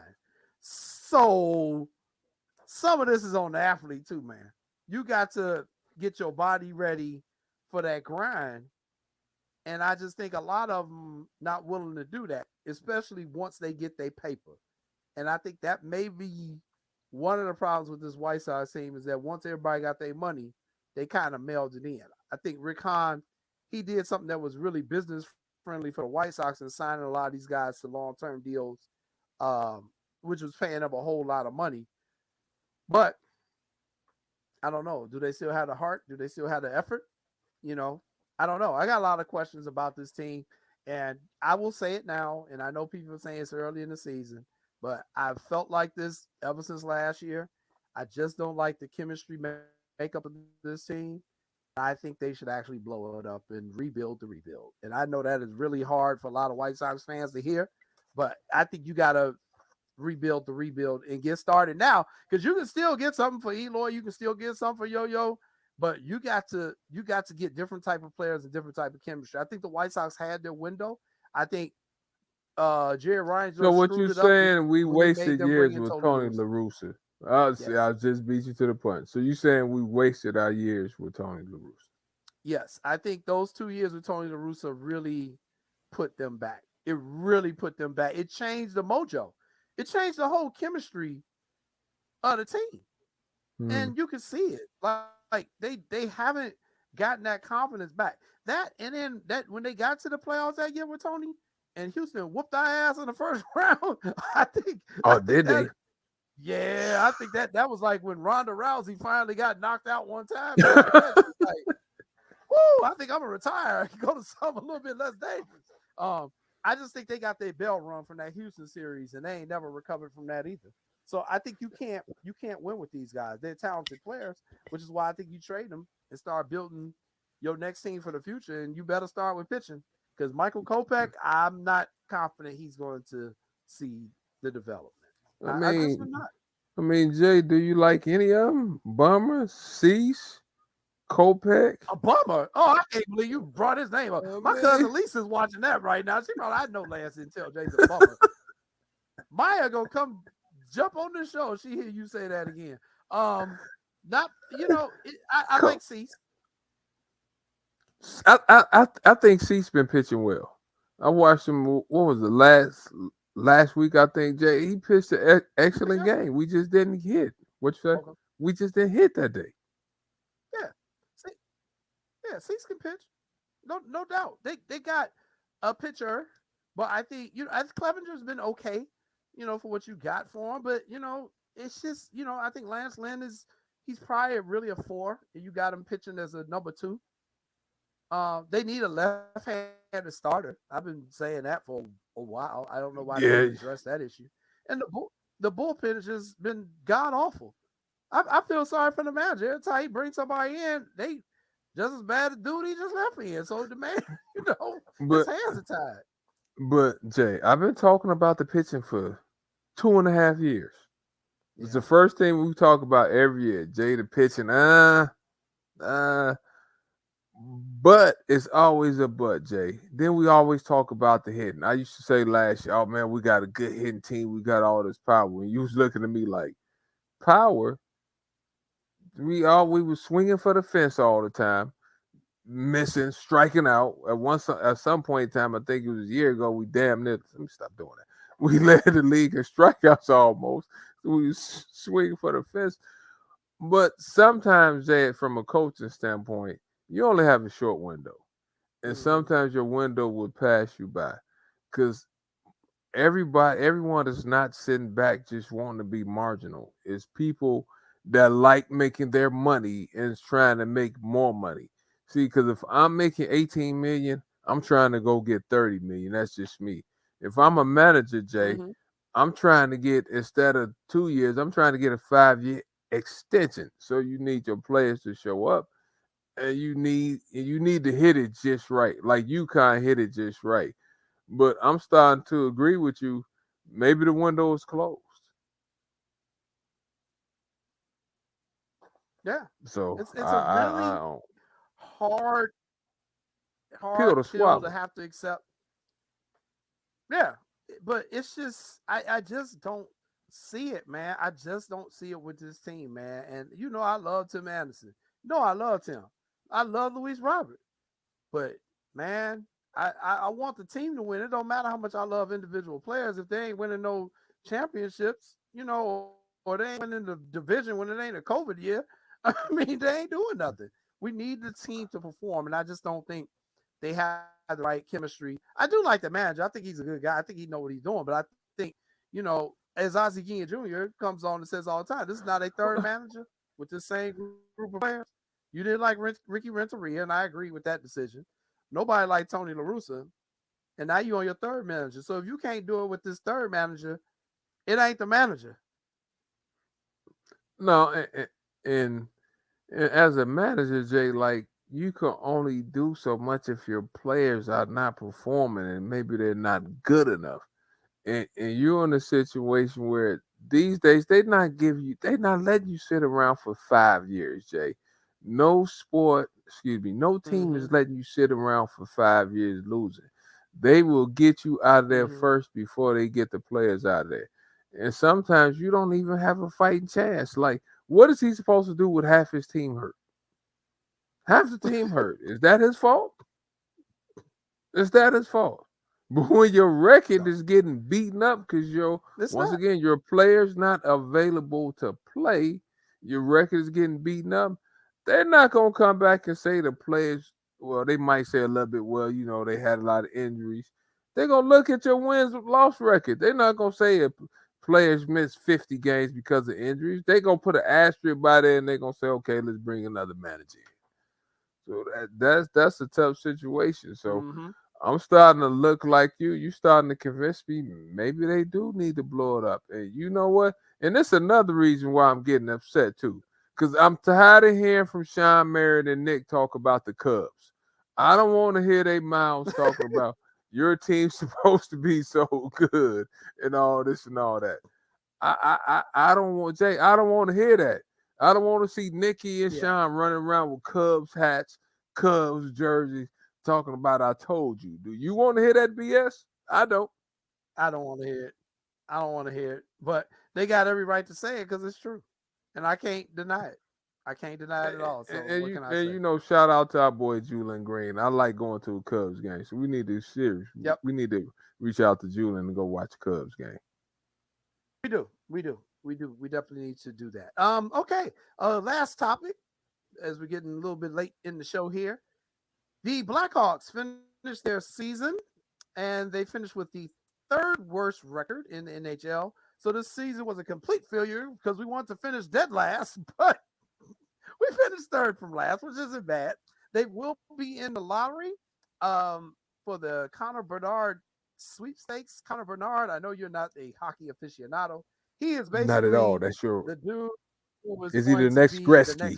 Is he the next Gretzky? Yes. He's the next Gretzky. Yes. So, he is the next Gretzky. So shout out to our guy Jonathan Toews, though. Yes. I just hate when you at the end of your career because he had some great shit. I think he won, 3 Stanley Cups, Jay? Yes, he did. So a shout out. You want a guy like that to go out on a winning note. So shout out to Toews. He had a great career with the Blackhawks. But Jay, you're betting that you get the number 1 pick. Can and will they get the number 1 pick? I don't know, Jay, but I knew we were having a bad year when I looked online, and like you told me, I didn't believe it, but you told me I could get a ticket for as low as $3. So when I looked online and saw a $3 ticket, I said, oh, hell. That's when you know you're struggling. So what do they need to do, Jay? They got the Joneses. I don't know, Jay.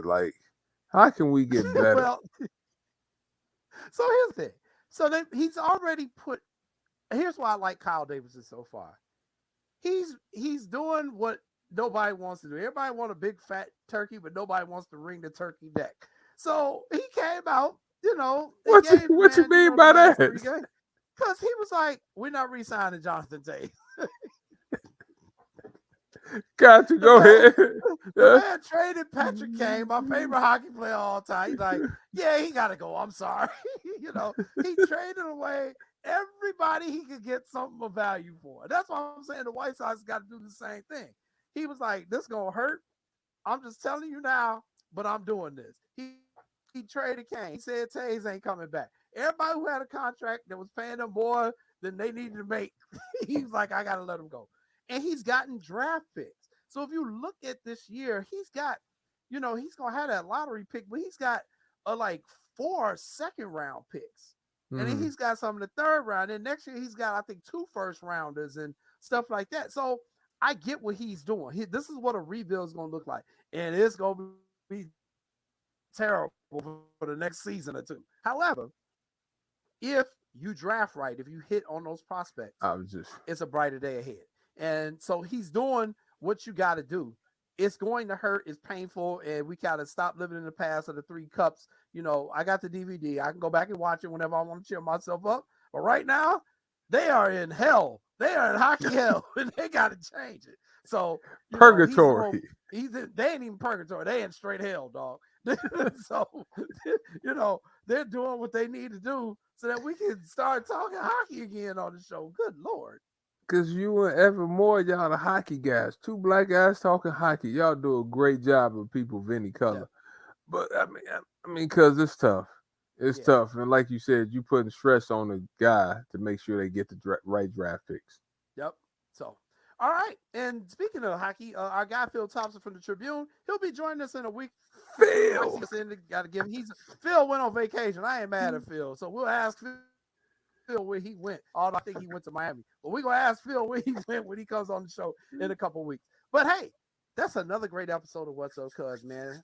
Oh, my God. Thank you to our guest, Coach Kamani Young of the UConn Huskies, national champions. Congratulations to him. He was a great guest.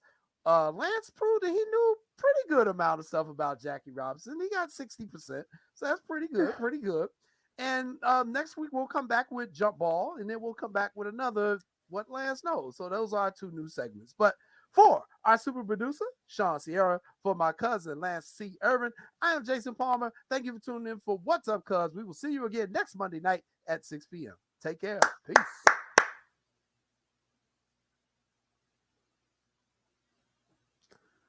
Make sure you have my thing.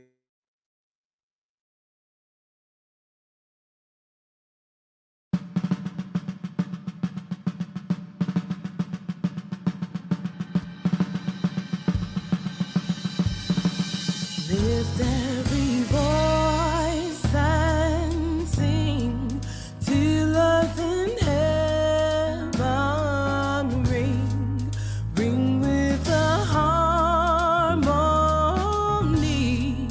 of liberty. Let our rejoicing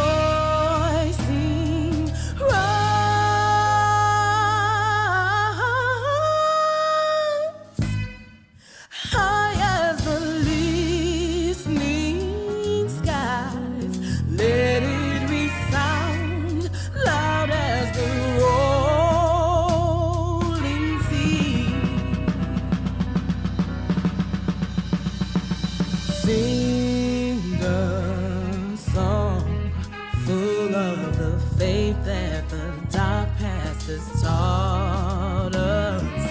Sing a song full of the hope that the present has brought us.